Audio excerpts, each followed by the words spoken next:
Eh, Recording is on. Perdón.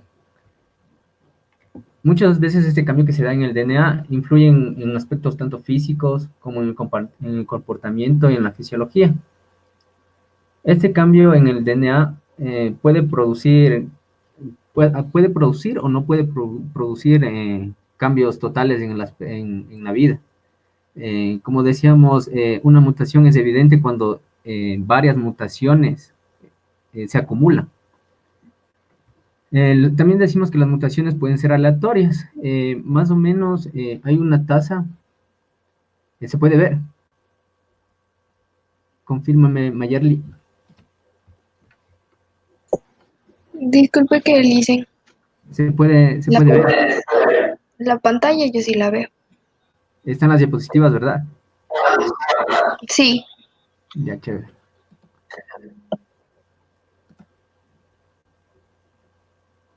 Entonces les decía que las mutaciones son aleatorias. No existe como decir, un paso que defina cuándo se da la mutación. Y esto se debe a que en la duplicación, cuando se genera la nueva cadena de DNA, las enzimas como la polimerasa son muy precisas. Tienen errores de 1 en 1.000.000. Entonces, es casi muy improbable que se den las mutaciones, sin embargo, sí se dan. Las mutaciones pueden ser beneficiosas, como hablábamos, beneficiosas, neutras o dañinas. Las que favorecen a la evolución van a ser las beneficiosas, las que generen una nueva adaptación. Y no todas las mutaciones son relevantes para la evolución, solo las que son beneficiosas. Dado que todas las células de nuestro cuerpo contienen DNA, hay una multitud de lugares en las que pueden producirse las mutaciones. En este caso, en el caso de la manzana, vemos que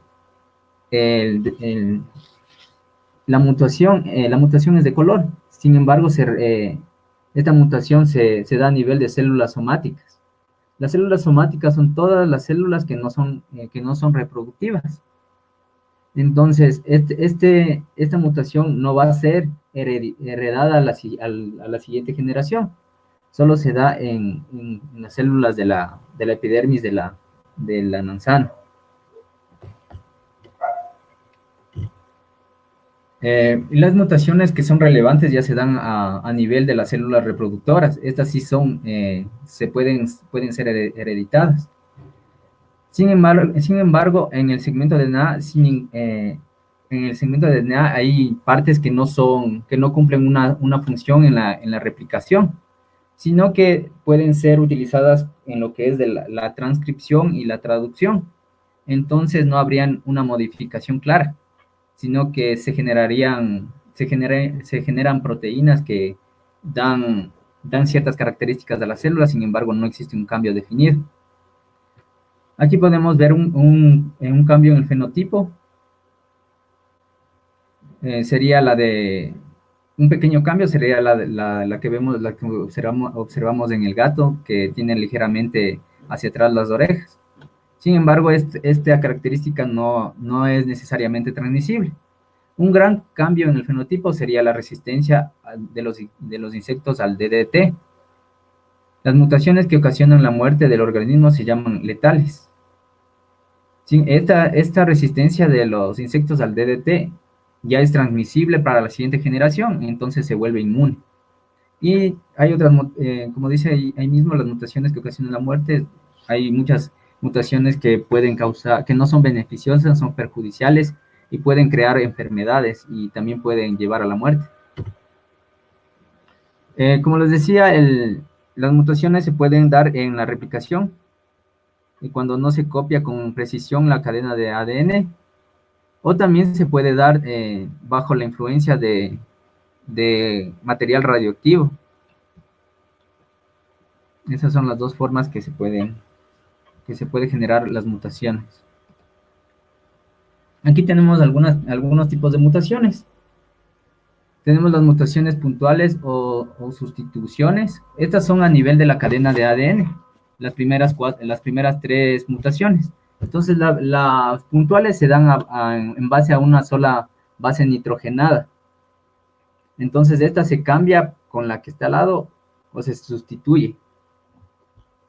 Perdón, solo se cambia en el sentido que vemos acá en este gráfico. O se va a la derecha, o se va a la izquierda, o se entrecruza. Esas son las posibilidades de esta mutación puntual.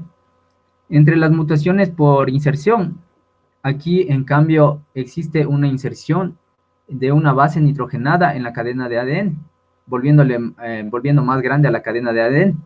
O puede ser una mutación por sustitución, por supresión, perdón.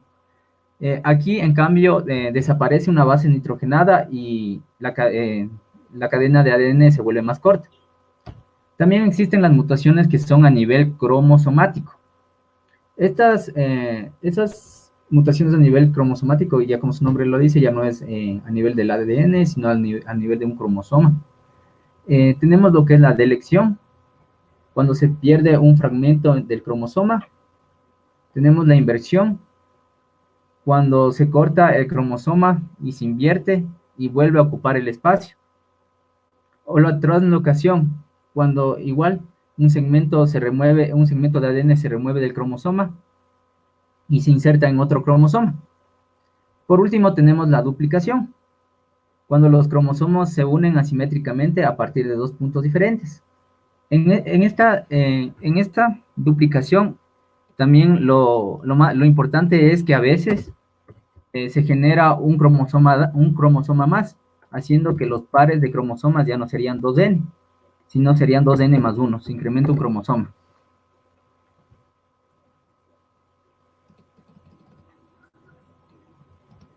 Tenemos lo que habíamos hablado de la selección natural. Lo importante aquí es que se necesita variación, reproducción diferencial y herencia.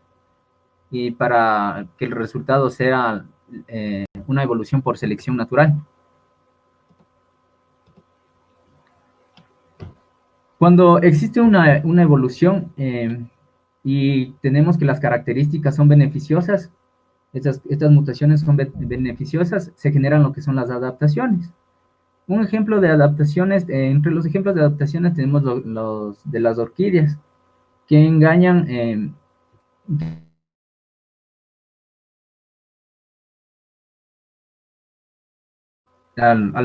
engañan a los insectos machos, porque entre su aparato reproductor se asemeja a lo que es un insecto hembra.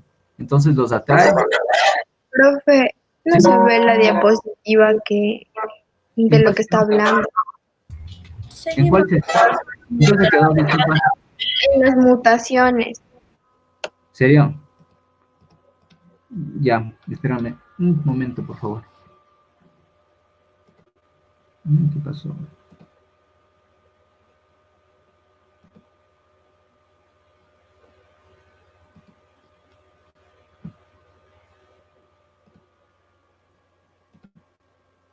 Ahí sí se puede observar. No, está la pantalla gris. Chuta, entonces otra vez tengo fallas de internet y eso que apagué la cámara. Bueno, a ver, les voy a resumir un poco ya. Si pueden, tomen apuntes. Lo más importante.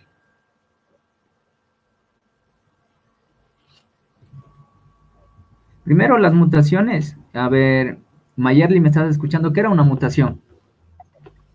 Una mutación, Ajá. ya le digo. Es un cambio que hay en el DHA, DNA o digo ADN. DNA. Sí, esto es lo más importante. A ver, ¿cuándo una mutación es transmisible? Emily.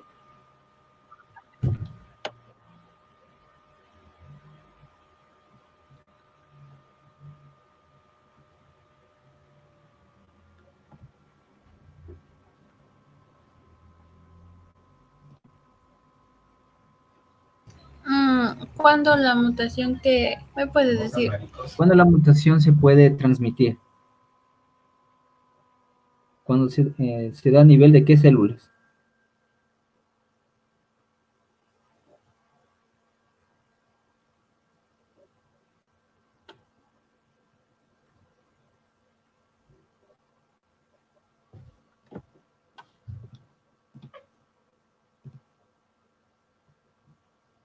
No sé, de las células somáticas. No, esas no se transmiten, esas son células, cualquier célula menos las reproductoras, ¿verdad? Esas son las células somáticas. Las mutaciones que sí se heredan es cuando existe un cambio en el DNA de las células reproductoras.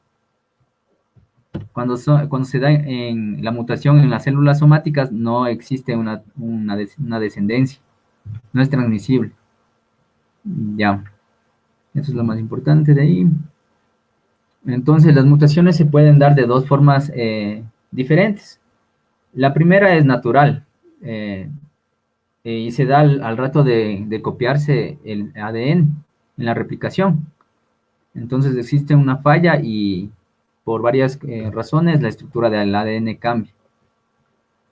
La segunda es cuando existe una influencia externa que puede producir mutaciones. En este caso hablamos de material radioactivo, como lo que pasó en las plantas nucleares de Japón o en Fukushima o como lo que pasa también con lo que pasó con las bombas atómicas que fueron ahí mismo en Japón. Qué triste.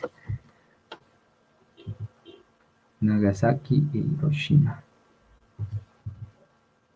Ya, aquí entre los tipos de mutaciones, a ver, ¿ya se integraron los demás? Helen, ¿cómo estás? Buen día. Buen día, Cuéntame, ¿escuchaste algo sobre lo que hablábamos de tipos de mutaciones? No, es que recién entré y vi el mensaje. Ya. ¿Hay un mensaje? No, o sea que el licenciado me dejó, el licenciado Bayro. Allá, allá. Ya, listo, Helen.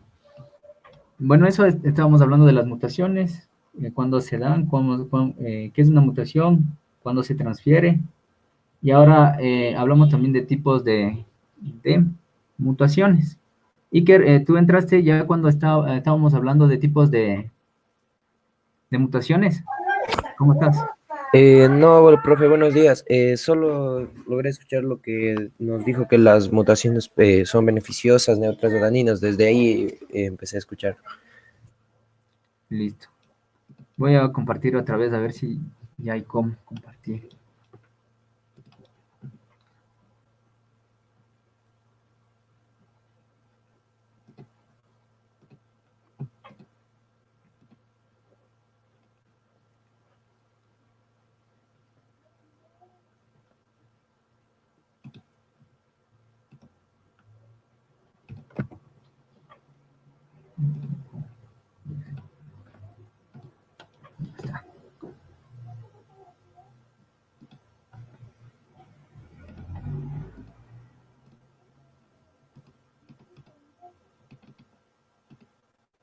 Ahí sí se puede observar. No, ahorita sí. Sí, chévere. Ahorita ya se arregló un poco. Bueno, estábamos hablando de los tipos de mutaciones. Entonces, los tipos de mutaciones se dan a dos niveles. El primer nivel es a nivel de la cadena de ADN, que tenemos estas tres mutaciones. Porfa, si es que le toman apuntes, sería chévere. Tenemos las mutaciones puntuales o sustituciones. En estas se dan a nivel de una sola base nitrogenada. Esta base nitrogenada o nucleótido puede intercambiarse de derecha a izquierda o transversalmente, como está en el gráfico. Tenemos lo que es la mutación por inserción. En este caso se incorpora un nucleótido en la cadena de ADN, haciéndole más larga. O también tenemos la mutación por supresión. En este caso se elimina un nucleótido de la cadena de ADN. Tenemos el siguiente que es a nivel cromosomático. Aquí en cambio es el componente que va a ser estructuralmente modificado es el cromosoma. Entonces tenemos en primer lugar lo que es la delección. Cuando se pierde un fragmento de cromosoma.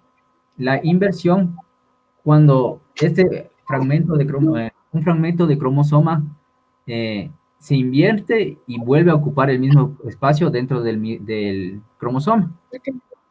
Tenemos lo que es la translocación, cuando este segmento de ADN del cromosoma de un cromosoma se corta y es incorporado en otro cromosoma. Tenemos la última, que es la duplicación, cuando los cromosomas se unen asimétricamente a partir de dos puntos diferentes durante la duplicación. Entonces, en este es muy importante porque en muchos casos existe la aparición de un cromosoma más. Entonces, normalmente los cromosomas, a ver, esta es una pregunta, a ver, Emily, ¿cuántos cromosomas tenemos los seres humanos?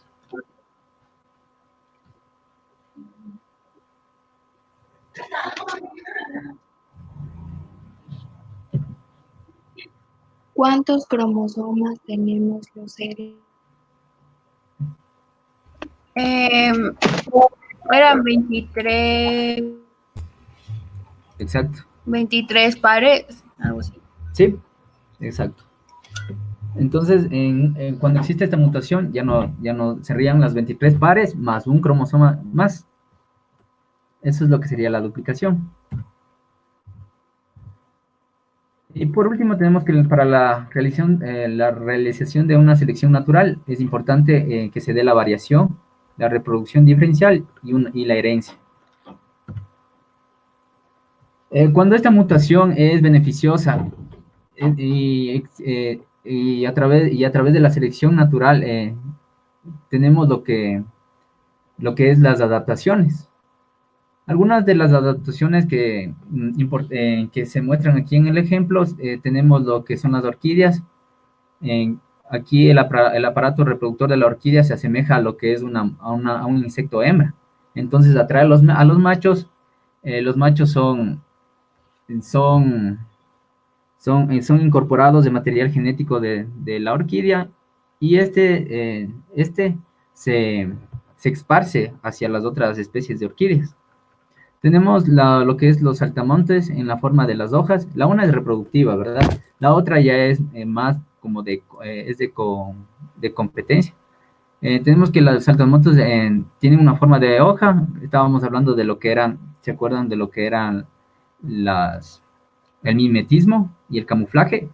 En este caso, los saltamontes, esta adaptación, ¿cuál sería? ¿Mimetismo o camuflaje en el caso de los saltamontes, Iker?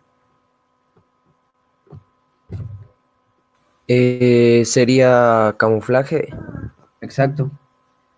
En el caso de la serpiente falsa o coralillo, ¿cuál sería la adaptación, Helen? El mimetismo. Sí, exacto. Y tenemos la última, otro ejemplo de lo que es la adaptación, que es los piqueros de pájaro, los piqueros de de patas azules. Entonces, estos también tienen varias funciones. La primera función es describir cómo se encuentra el organismo de salud. Esto también les sirve en los rituales de cortejo, para que la hembra se siente más atraída al color, entre más azul tienen las patas, ya que esto nos dice el buen estado del compañero.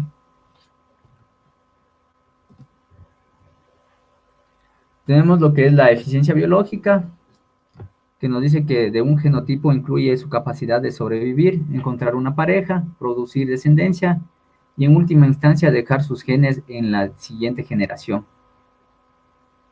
Algunas estrategias para la supervivencia de la especie, tenemos lo que son el cuidado de los descendientes, producir miles de crías, muchas de las cuales no sobrevivirán, lucir plumas llamativas que atraigan a la hembra. Tenemos lo que es la selección sexual. Como les dije, la hembra siempre va a sentirse más atraída hacia el macho que tenga un mayor, ¿cómo sería? Un mayor número de características beneficiosas.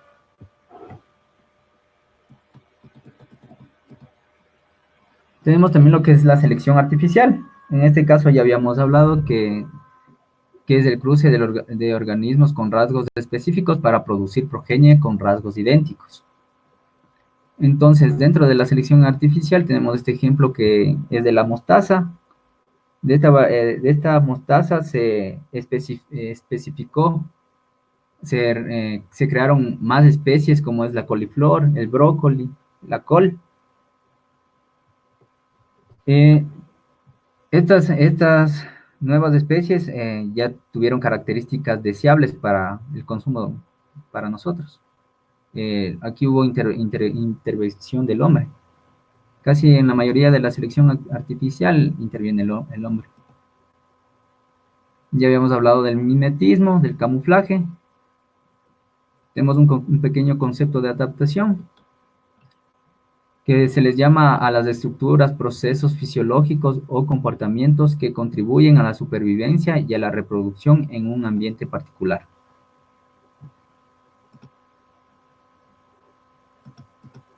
Tenemos lo que es la coevolución. La coevolución no es otra cosa que cómo van evolucionando dos especies que se encuentran relacionadas. Aquí nos dice un ejemplo evolutivo, sería la morfología de la planta que podría afectar la forma del herbívoro que come la planta. Una coevolución más clara es la de las plantas y la de los polinizadores. Tenemos lo que es la especiación, que es un suceso de formación de linajes que produce dos o más especies diferentes. Puede ser se puede dar por alopatría, cuando existe un aislamiento geográfico a través de una barrera que impide el flujo de genes. Puede ser de manera simpátrica, cuando se produce en un mismo espacio geográfico, donde el medio es el que ejerce una presión cambiante hacia la etología de la especie. Cuando hablamos de etología, significa comportamiento de la especie, el cual va a buscar nuevos recursos para sobrevivir y formando subpoblaciones dentro de esta población. Aquí también, un ejemplo también de lo que es una especiación simpátrica es la hibridación, que ya habíamos hablado, que se realiza entre especies de un mismo género, la hibridación. La característica principal de la hibridación, ¿cuál era en la progenie? Iker. Que después no podrían tener descendencia, no podían reproducirse. Exacto, eran estériles. Ya.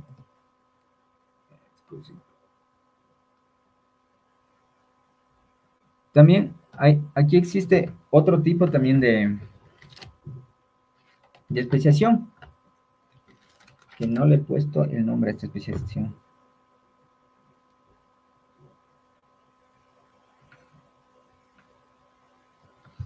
Existe un tipo de especiación en el cual se produce por el cambio del número de cromosomas de la población, y si estos se reducen, dan origen a una nueva especie.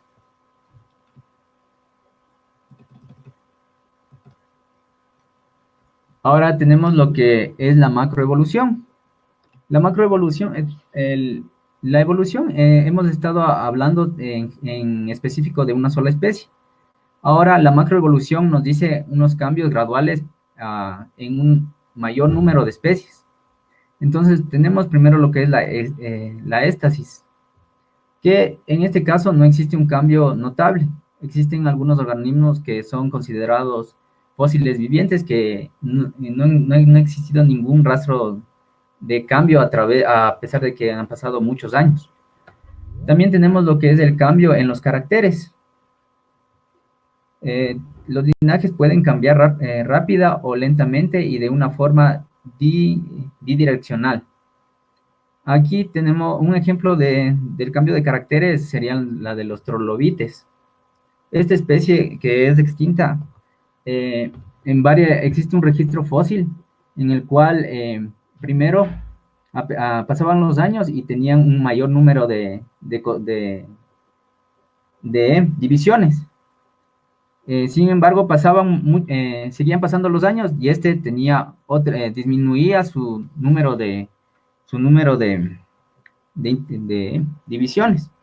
Entonces, según pasaban los años, podía o bien seguir teniendo mayor número de divisiones o disminuyendo el número de divisiones. Tenemos lo que es la formación de linajes o especiación. Este ya habíamos hablado. Aquí tenemos un gráfico donde nos dicen que a través de un antecesor común hubo una especiación,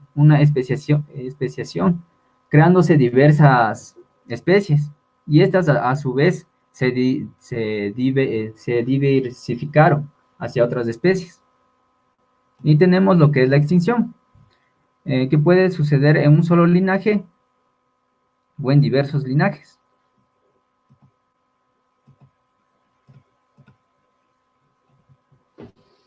Por último, tenemos lo que son las pruebas de evolución. Para determinar que la evolución en sí es algo real, se realizaron lo que primero fue las pruebas paleontológicas, que resultan del estudio del registro fósil y de las comparaciones que se dan entre estos fósiles. Aquí podemos observar rangos, en el caso de los seres humanos, cómo ha ido cambiando el cráneo, el tamaño del cráneo, y entre otras características. Tenemos lo que son las pruebas biogeográficas. Estas surgen de los estudios y de las similitudes y diferencias que presentan la fauna y flora según la localización geográfica. Aquí podemos observar que varias especies se encuentran distribuidas en diferentes partes de los continentes, pero tienen características similares. En el caso de la zarigüeya podemos observar que está distribuido tanto en América del Norte como en América del Sur, y llevan ciertas similitudes. Tenemos lo que son las pruebas anatómicas, que son la consecuencia del estudio de los órganos de las distintas especies, comparado tanto en la estructura y función, en que nos informan que hay dos tipos básicos de órganos. Primero tenemos lo que son los órganos homólogos, podemos observar en el gráfico, que tienen la misma estructura interna, aunque su forma externa y su función sean diferentes, y son prueba de que tuvieron un antecesor común. Tenemos también lo que son las pruebas anatómicas análogas. Estas nos dicen que el órgano tiene una misma función, pero sus estructuras internas son diferentes, y prueban la adaptación de los órganos de órganos diferentes a una misma función. Como podemos ver, tenemos los que son los órganos homólogos, en este caso que serían tanto la mano del topo como la pata del grillo. Las dos patas cumplen con la misma función. Sin embargo, su estructura es totalmente diferente. Igual, en el caso de lo que son las aletas, tanto la aleta del delfín como la ala del murciélago, se puede observar que tienen una misma estructura, sin embargo, cumplen una diferente función. La primera le va a servir para nadar, y la del murciélago le va a servir para volar. Tenemos los que son las pruebas embriológicas. Ya les había hablado la similitud que existe en el embrión humano y en el embrión de una gallina. También aquí en este caso nos dice que en los embriones de vertebrados todos tienen una cola y hendiduras branquiales, y aunque los animales adultos carezcan de ellas, en el embrión se va desarrollando y va desapareciendo todas estas características que pareciera que se van a quedar. Tenemos también lo que son pruebas biomoleculares. Estas surgen del estudio a nivel molecular en especies diferentes, comparando las secuencias de proteínas y ácidos nucleicos, que concluye que cuando más parecidos son dos organismos, más coincidencias existen en las moléculas que los forman. A través de estas pruebas biomoleculares, se crearon también lo que son los árboles filogenéticos, como podemos observar acá. Este es un árbol filogenético. Ya habíamos resuelto estas preguntas. Ahora vamos a resolver otras preguntas de otros temas.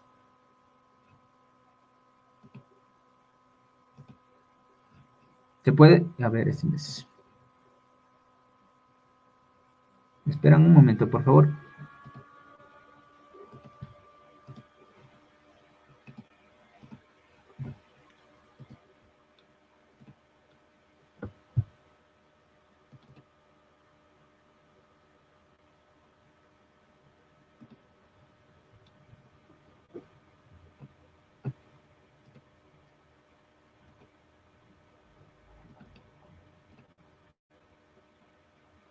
¿Sí pueden observar? Confírmame, Helen, ¿puedes observar las diapositivas?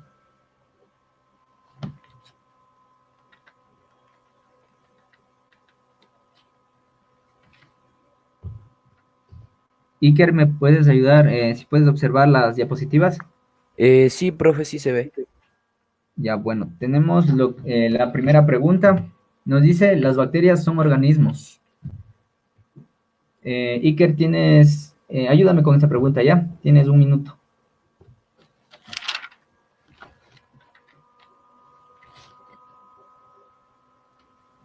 Creo que es la A, profe. Exacto. Las bacterias pertenecen al reino de los procariotas, ¿verdad? Entonces son organismos, aquí le ponen procariotes, que también es una forma de decir a este dominio.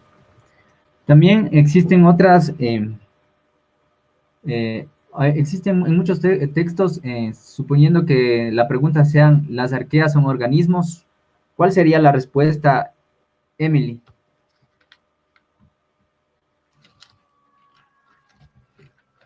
Si la pregunta sería, ¿las arqueas son organismos?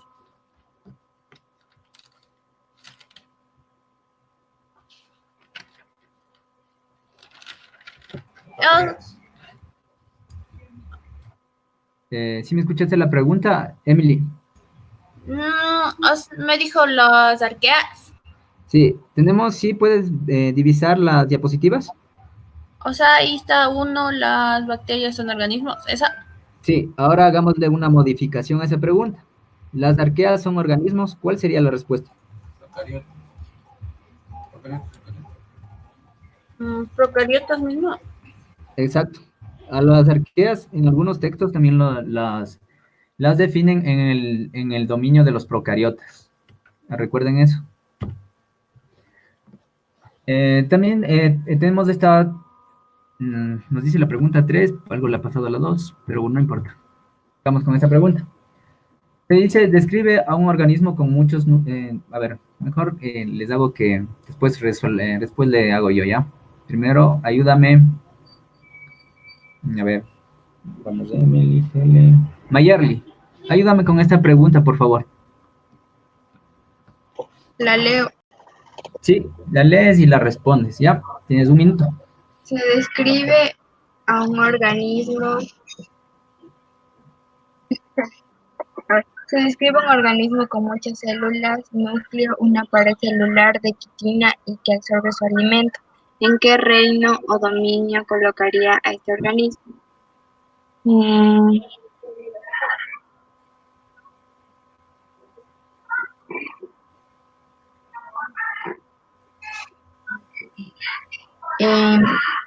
Protista. No. Vamos, ¿alguien más? Yo puedo responder. Sí, dale. Es la D. Exacto. Sabemos que los hongos o el reino fungi primero pertenecen al dominio eucaria, ¿no es cierto? Todos estos son reinos, no son dominios. Ahí hay una pequeña trampa ahí en el enunciado. Segundo, sabemos que este reino, la característica principal es que la pared celular de los hongos está constituida de quitina. Y la otra característica es que absorbe su alimento. Los hongos, a diferencia de las plantas, ellos necesitan de otros organismos o de materia en descomposición para generar su alimento.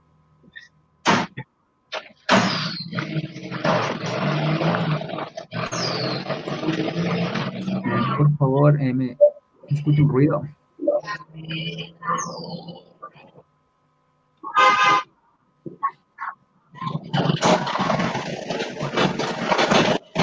Ahí, existe un ruido ahí, ¿me pueden ayudar? ¿El micrófono de quién está encendido? Ya, gracias. Creo que ya. No. Bueno.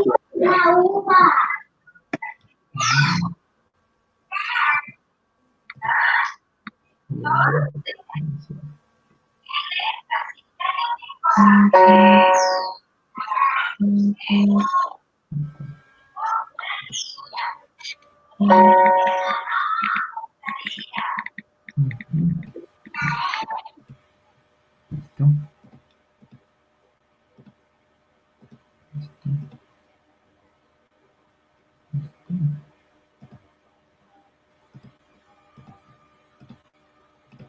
Ya.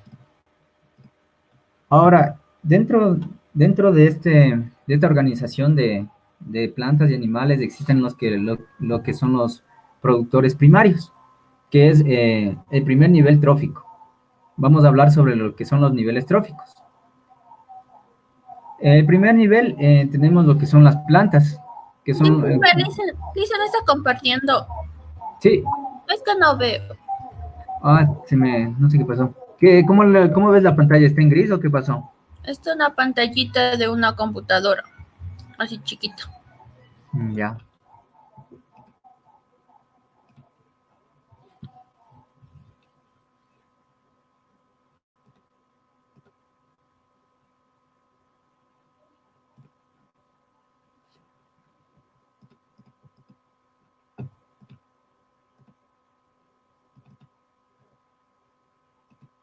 Ahí sí pueden ver. Sí. Chévere. Entonces teníamos que los hongos se alimentaban de materia en descomposición o de otros elementos como eran los consumidores, pueden ser consumidores primarios o consumidores secundarios o terciarios. En sí, los hongos pueden alimentarse de cualquier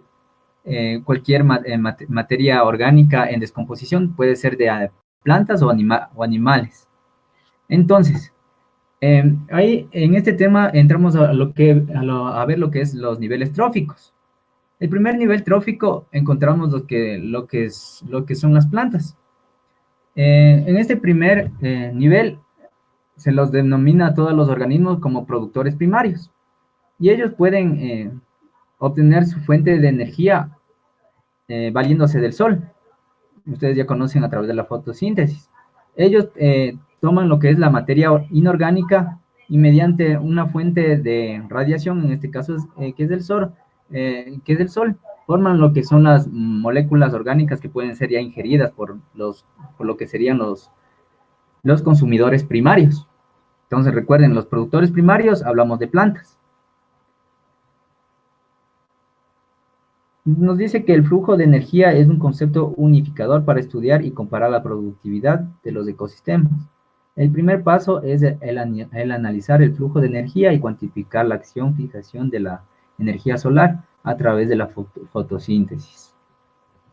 Entonces, productores primarios.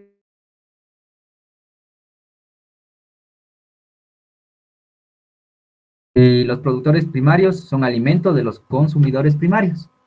Aquí tenemos lo que son los consumidores primarios, se encuentran en el segundo nivel trófico y encontramos lo que son los consumidores primarios, obtienen alimento a partir de los productores primarios, como les dije, son herbívoros en sí, solo se alimentan de frutos y de hojas. Tenemos también lo que son los consumidores secundarios, estos ya son carnívoros, se alimentan también se pueden alimentar de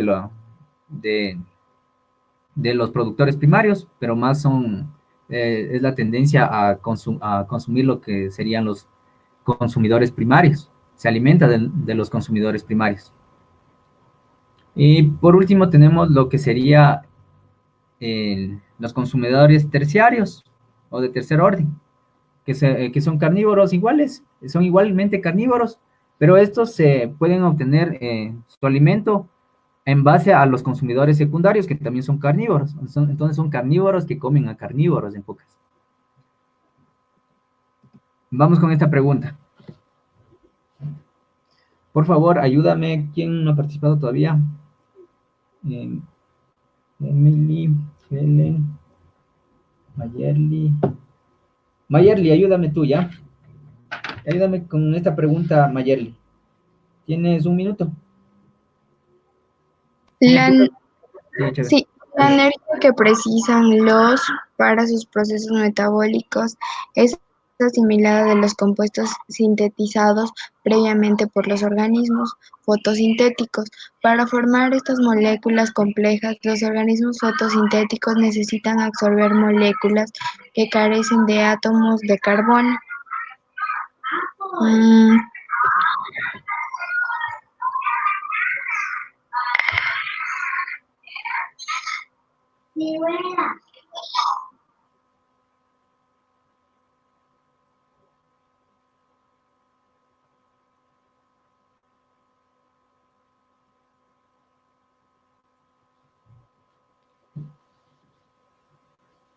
Sí, Mayerly.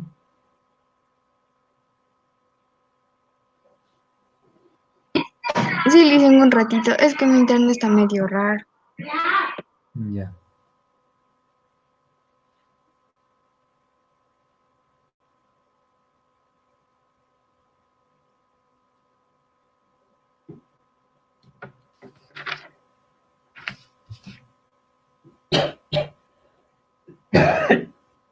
Perdón. Coronavirus.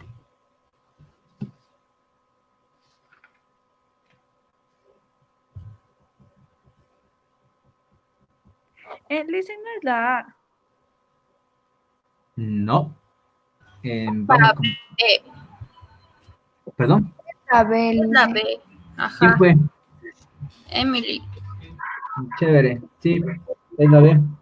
Ya habíamos hablado que los herbívoros eran considerados los consumidores primarios que se alimentaban de los productores primarios, ¿no es cierto? Entonces, ellos son los que precisan la energía de los procesos metabólicos perdón, es un ruido ahí. Ellos son los que precisan de estos procesos metabólicos que son propios de los productores primarios, los cuales son fotosintéticos. Entonces, en el segundo párrafo nos dice la forma, para formar estas moléculas complejas, los organismos fotosintéticos nos hablan de los productores primarios. Para formar esta molécula compleja, los organismos fotosintéticos necesitan absorber moléculas, ya habíamos hablado que absorben moléculas inorgánicas que carecen de átomos de carbono. A partir de estas moléculas inorgánicas forman lo que son las moléculas orgánicas. Ya. Ayúdame con esta pregunta. A ver, Helen, por favor, ayúdame con esta pregunta. Tienes un minuto.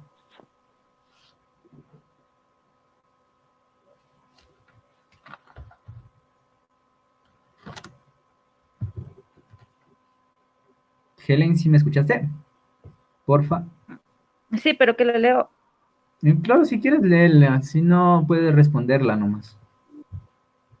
Pero tienes que leer igual en tu mente.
¿Listo, Helen?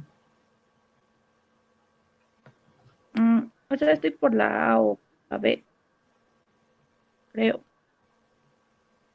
Lisa es ¿Cuál? la A. Exacto, era la A. Listo. Primero hay dos cosas muy importantes. Aquí lo importante es que nos hablan de una tala de árboles, ¿verdad? Y de acuerdo a esto nos dice seleccionen los cambios que se producen en el ciclo del agua como efecto de la problemática descrita. En sí, creo que nos dice, a ver, ciclo del agua de bosques, tala indiscriminada de bosques, exacto. Nos dice, la primera opción tenemos que reduce la humedad ambiental. Cuando existe una tala de árboles, como decía, que retiene las aguas lluvias, entonces ya no va a retener estas aguas. Y también en sí la planta en su estructura contiene agua, la que a veces es expulsada hacia el ambiente a través de la transpiración. Entonces, ¿se reduce de la humedad ambiental? Claro que se reduce la humedad ambiental. Aumenta el proceso de infiltración. El proceso de infiltración es cuando el agua se introduce en las capas del suelo. Entonces, este proceso de infiltración más depende de la estructura del suelo. En un suelo que es arenoso puede existir infiltración, así que esta opción queda descartada. Tenemos lo que dice reduce la evapotranspiración. La evapotranspiración es la mezcla de dos factores. La pérdida de humedad que estábamos hablando, se reduce la humedad, entonces tiene que ver, tiene relación con con la primera respuesta. Y también nos dice que es más la transpiración vegetal, eso es la evapotranspiración. Entonces, si es que no existen árboles, ya no va a existir una pérdida de humedad. Como no existen árboles, ya no hay quien realice la transpiración vegetal, entonces se reduce la evapotranspiración. Entonces sería la 1 y la 3. Aumento en el nivel de los acuíferos, no necesariamente, depende de los canales que... los acuíferos es agua subterránea, entonces va a depender de otros factores. ¿Alguna pregunta hasta aquí de lo que hemos visto? Emily, Helen, Iker. No. Ya. Dale, Iker, es tu turno. Esta pregunta, por favor, tienes un minuto. A mí, profe, Sí, dale, Iker.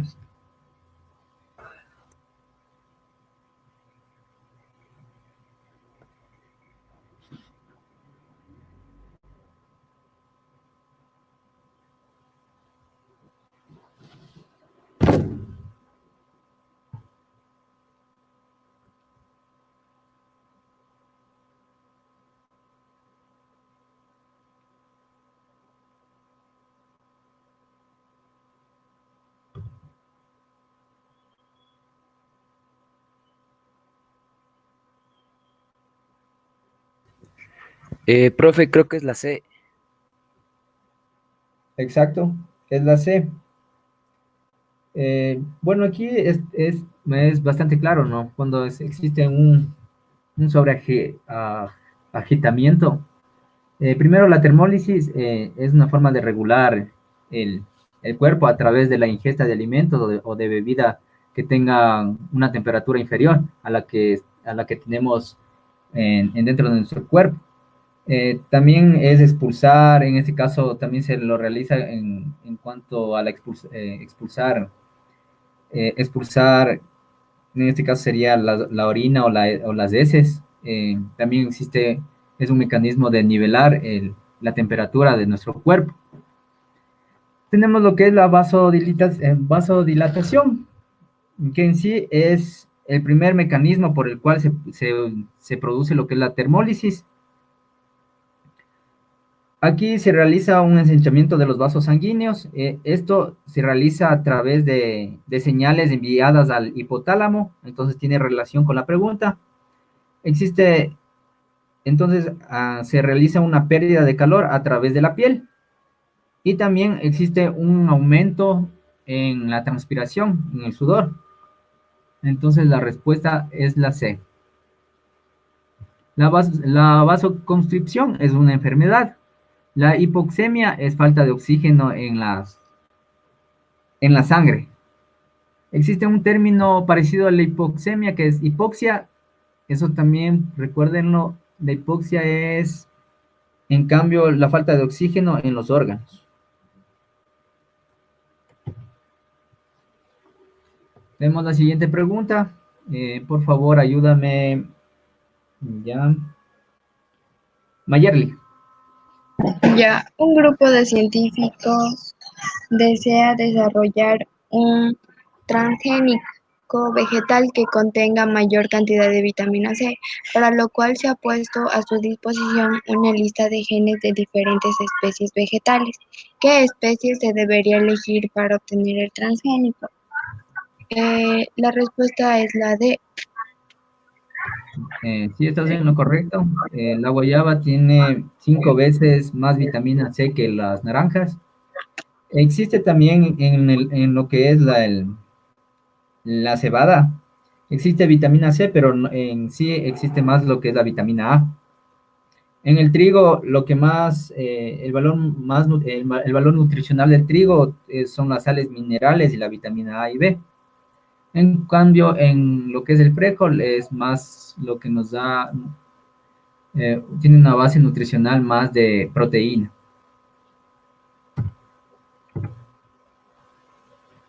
Tenemos la siguiente pregunta, por favor, ayúdame.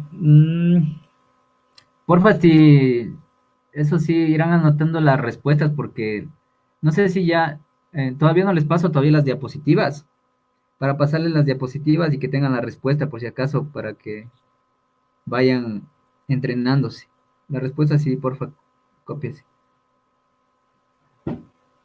Entonces vamos con Emily. Porfa, ayúdame con esta.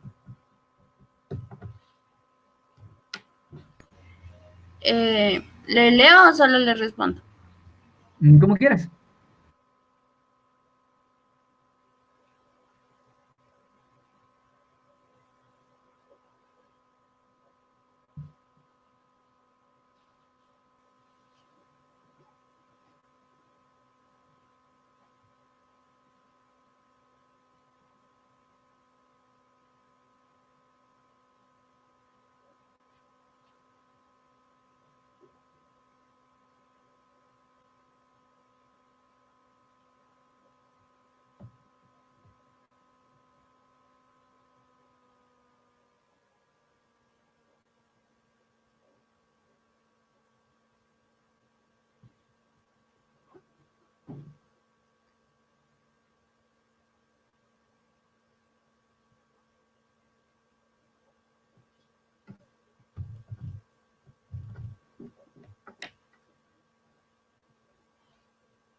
No, no sé.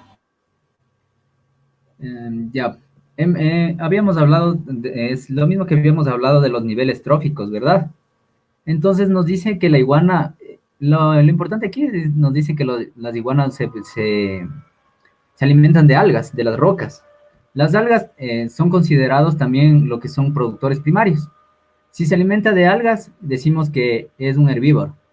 Entonces, la primera nos dice pertenece al nivel de los herbívoros, verdadero. Es la A. ¿Quién fue? Yo mismo, Emily. Sí, ya lo leíste bien. Sí. Ya, es la A, exacto.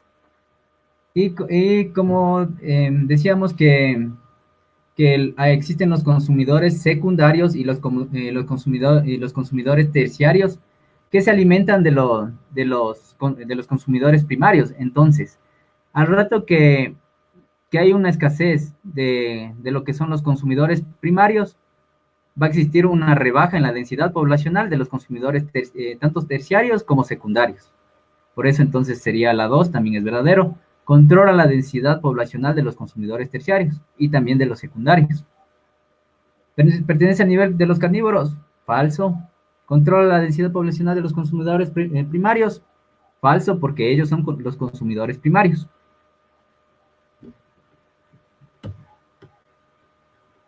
Tenemos la siguiente pregunta. Ayúdame, por favor, Iker. Ya, profe.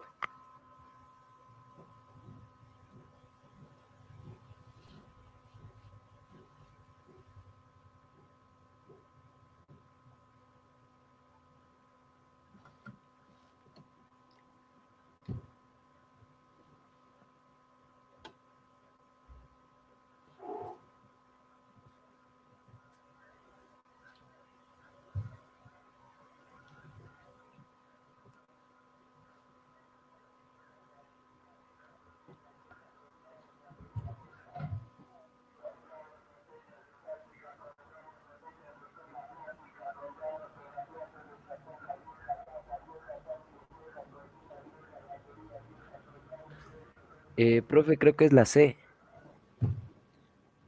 Exacto, sí, sí, es la C.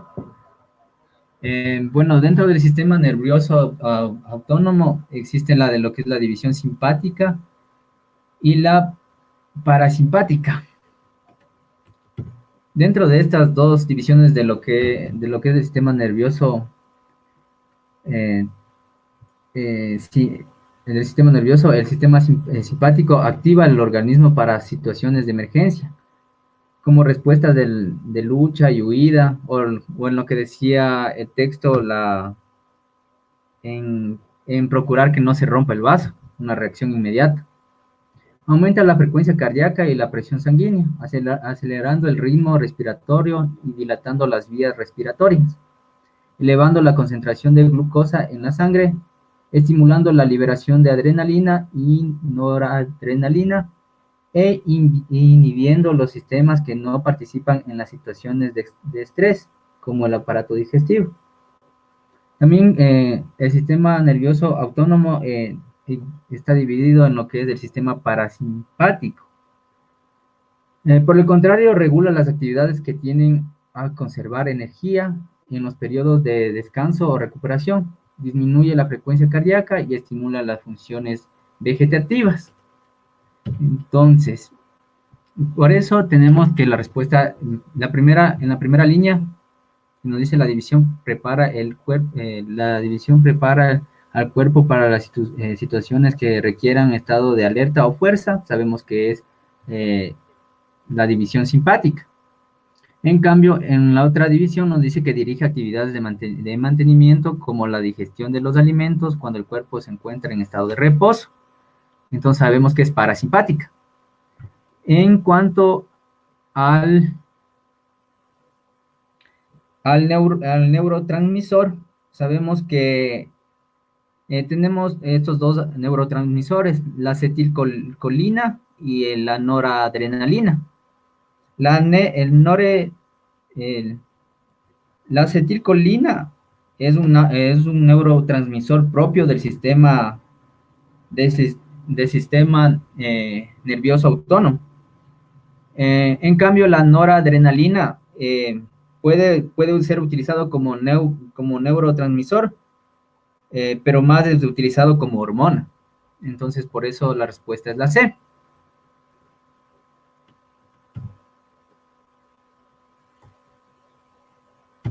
Y tenemos la última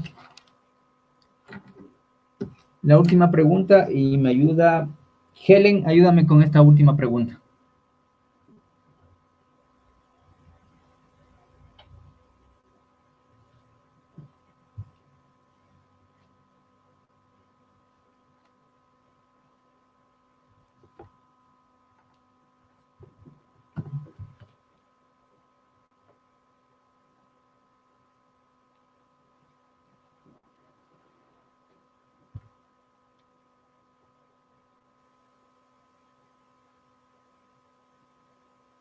Helen, ¿estás ahí?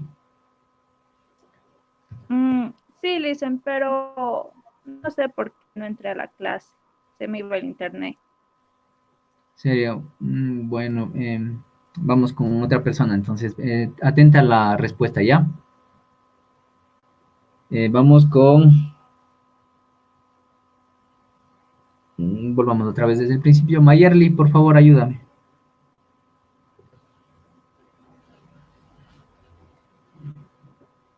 o solo le doy la respuesta? Como quieras.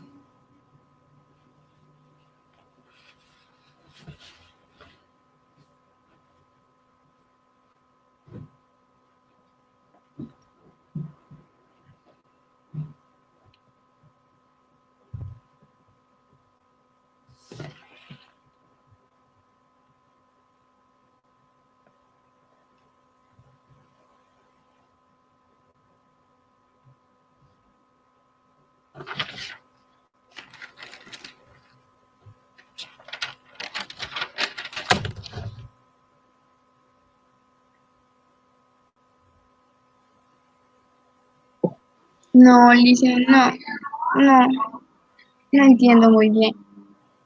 Ya. Decíamos que las mutaciones se daban de dos formas diferentes. La primera es natural, ¿no es cierto? Que se realiza en la duplicación o la replicación de la célula. La otra era de forma, como decir, a través de un factor externo, que en este caso sería la radiación que nos dice que existió en la central nuclear de Chernobyl. Entonces, dentro de estas existían algunos tipos de mutaciones. Sin embargo, específicamente nos dicen que es el casos de trisomia.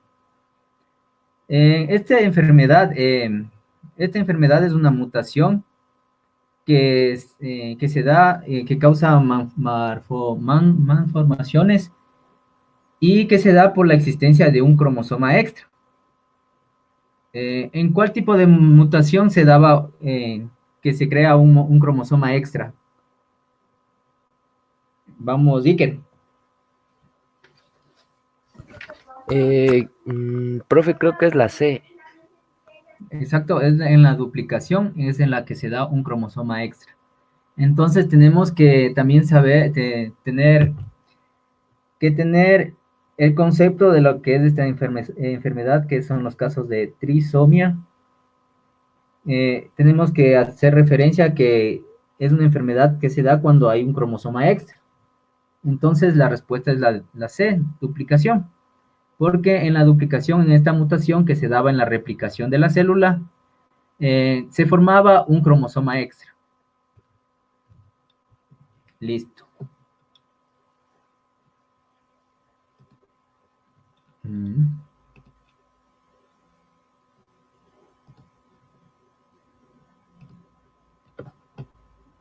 ¿Alguna pregunta hasta aquí?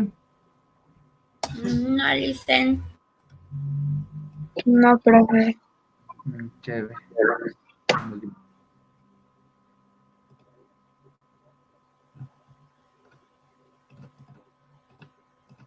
Déjenme ver. ¿Dónde estaba?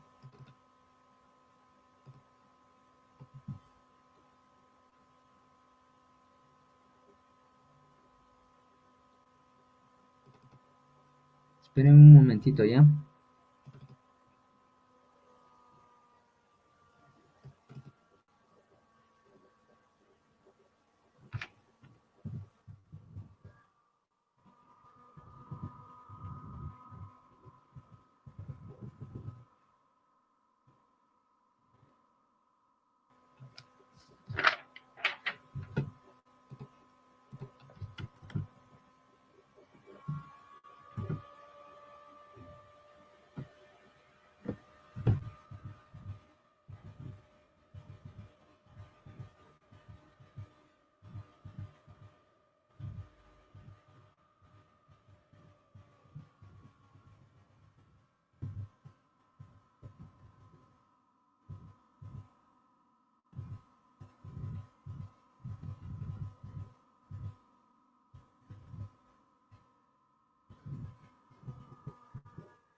Bueno, vamos a hablar un poco en el término de ecología, vamos a hablar un poco de lo que es la simbiosis y los diferentes tipos de simbiosis que existen. ¿Alguien ha escuchado algo de la simbiosis? Iker. No recuerdo, profe. Mayerly. No, Alicia, tampoco no recuerdo eso.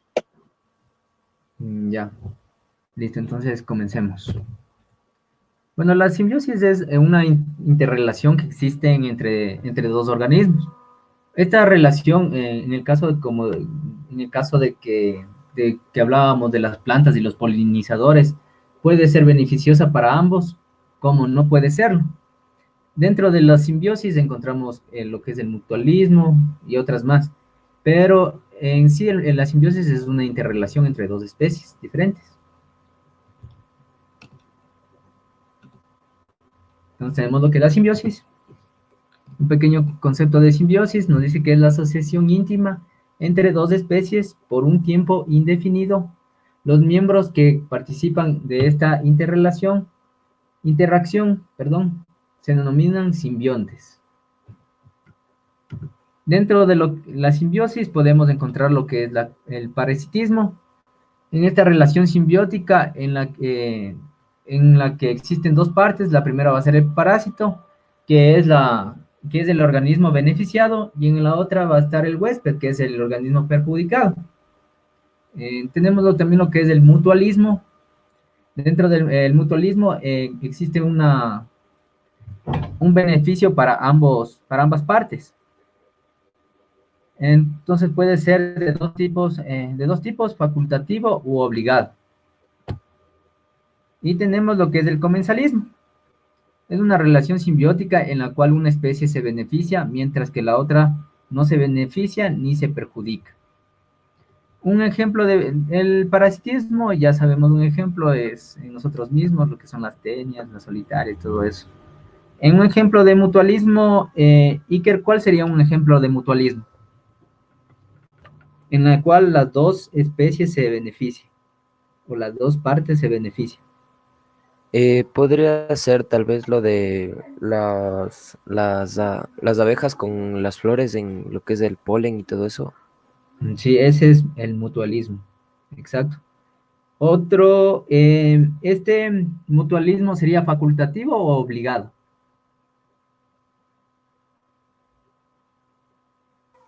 Facultativo.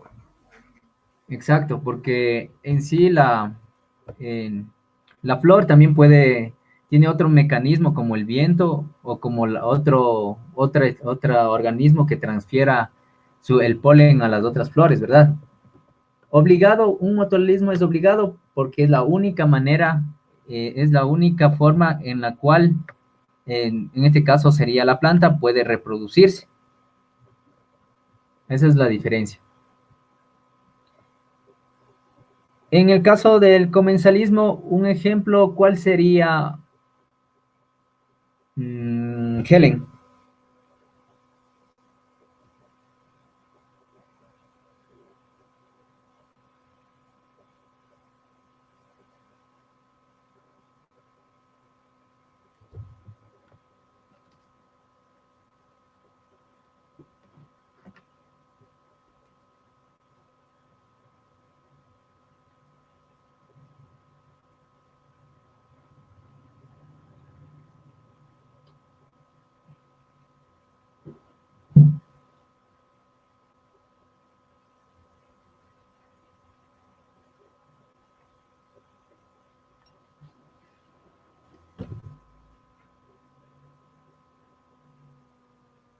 Helen, ¿estás ahí?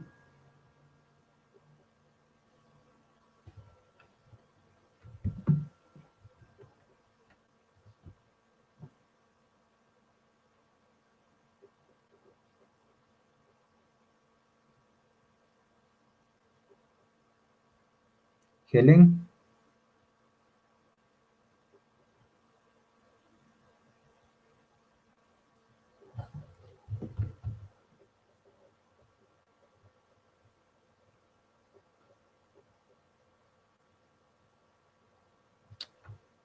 Vamos, Emily, ¿algún ejemplo en este caso de esta relación simbiótica de comensalismo? Es de algún animalito, ¿no es cierto? Sí. Puede ser o sea, tienen que ser de ley dos O sea, algo así como doméstico puede. Una especie se beneficia y mientras la otra ni se perjudica ni se beneficia. Pueden ser las pulguitas de los perritos. No, ellas sí se benefician pues del perrito. Ese Por sería eso, parasitismo. Mientras el huésped, lo que es el perrito, se perjudica porque está perdiendo la sangre. Entonces eh, eso sería parasitismo. y tiene que ser de ley entre animales. Claro, estamos hablando de ahorita a nivel de organismos. Profe, Puede tal vez ser, podría ser los seres humanos con la agricultura, o sea, al momento de cultivar y el fruto de las plantas. eso sería mutualismo, ya que nosotros nos beneficiamos de las plantas por el consumo de los frutos o del tallo, de la raíz, mientras que la planta asegura su descendencia. Eso es mutualismo. Pero, o sea, digamos que pongo un ejemplo, este ejemplo así de las aves cuando crean sus nidos en los arbolitos, no les beneficia ni nada, pero a las aves sí, obvio, ¿no? Exacto, eso es comensalismo. La ave se sienta beneficiada por el árbol, ya que puede realizar su nido ahí. Al árbol no le beneficia ni le perjudica que el ave esté ahí. Muy bien. Ahora vamos a hablar sobre lo que son los nichos ecológicos. Eh, hay una, hay una tendencia a equivocarse que el hábitat es lo mismo que un nicho ecológico. Pero el hábitat abarca solo lo que es el espacio geográfico donde vive un individuo y que reúne las condiciones óptimas para que pueda desarrollarse. Mientras que el nicho ecológico es la posición de una especie dentro de un ecosistema. Esto incluye lo que son los requisitos del hábitat, así como su rol funcional. El nicho ecológico abarca todas las interacciones entre una especie y el ambiente biótico y abiótico.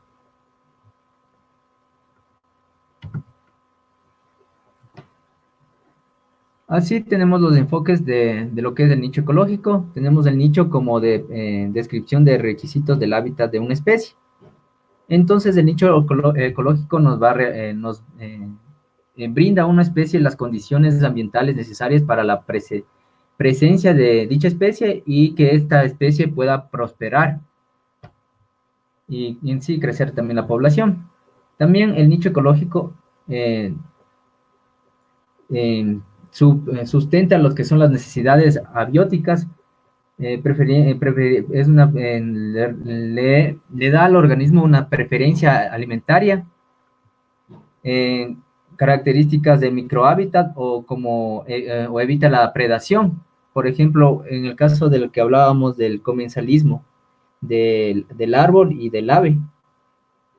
El nicho ecológico sería en este caso el árbol, que brinda que en sí el pajarito se sienta protegido frente a un depredador terrestre, evitando la predación. El conocimiento de un nicho determinado por sus requerimientos de hábitat es esencial para comprender y predecir la distribución geográfica de las especies.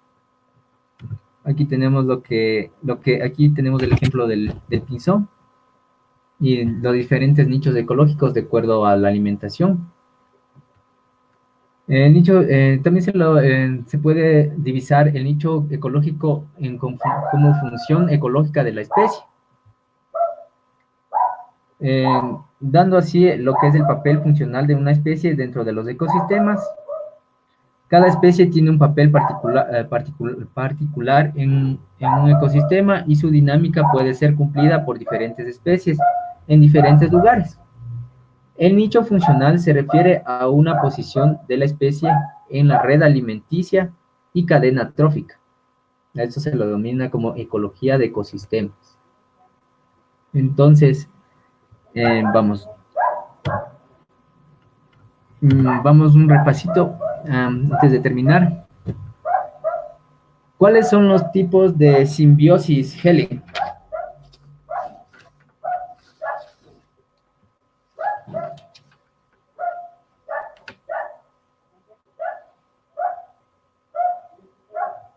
Helen, ¿me escuchas? Tenías problemas con internet, tú, ¿verdad?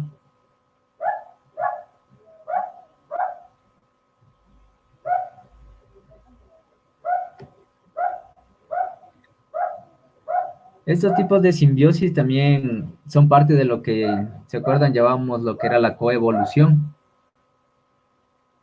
A ver, a ver, esa misma pregunta. Mayerly, ¿me puedes ayudar con la pregunta? ¿Cuáles son los tipos de simbiosis?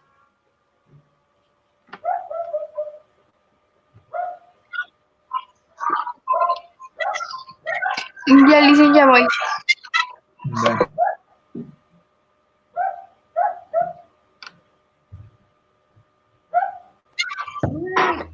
Luisa, no puedo responder. Emily, Sí, Licen es el...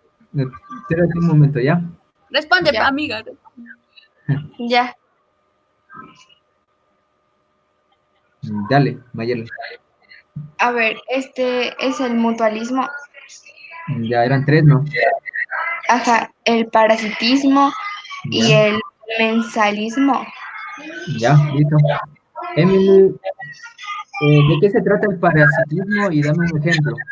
Emily, ¿Me puedes decir? No escuché. claro, ¿de qué se trataba el parasitismo? Y dame un ejemplo, ¿ya?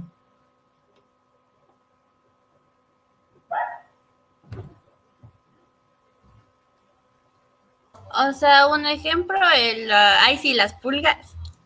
Ya, ¿y de qué se trataba? O sea, que el uno como que tiene el 8, pero igual le afecta al otro, con el que está haciendo. Claro, es una interrelación en la cual una especie se beneficia, en este caso sería la pulga, ¿verdad? Y la otra especie se perjudica. En este caso sería el perrito porque está perdiendo la sangre. Ya, Iker, dime de qué se trataba el mutualismo y dame un ejemplo. Que ya no Eh, sea de las árboles. bueno, sí, sería el mutualismo es cuando dos especies se benefician entre ellas. Esto podría ser facultativo u obligatorio. Ya, un ejemplo de, a ver, de facultativo, un mutualismo facultativo. Sería facultativo. Podría ser, tal vez hay una especie, no sé si sería parásito o sería facultativo, no estoy seguro, pero es un pequeño pez que vive debajo del tiburón y que se alimenta de los restos del tiburón, del alimento. Ah, ese es parasitismo. Claro, Ah, es el que está en la lengua, se aferra a la lengua del tiburón, creo. Es ese. sí, creo, no estoy seguro. Claro, ese se alimenta de los restos de lo que come el tiburón. Entonces sería parasitismo. El, hay otros peces, los cuales le ayudan no me acuerdo el nombre, pero hay un pez que le ayuda en la limpieza de las branquias. Ese es un mutualismo. Eso El, es, a ese me refería, que yo pensaba vive, que ajá, ya, vive debajo, creo, y siempre está pegado, entonces creo que se ayudan sí, entre sí, el mutualismo. uno le brinda comida y el otro le ayuda. Claro, sí, es mutualismo facultativo. Y por último teníamos lo que era el comensalismo. Por favor, ayúdame, Mayerly, ¿qué era el comensalismo? Y dame un ejemplo. Ya, Licen, ya.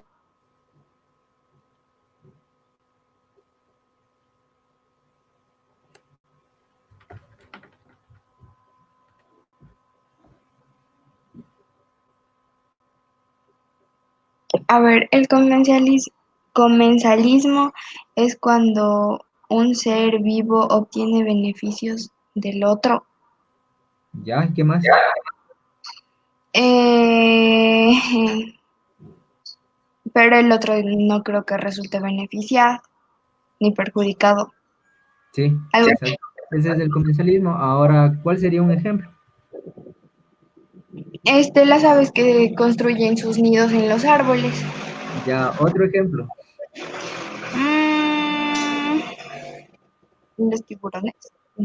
necesita con sus crías. Ese era mutualismo.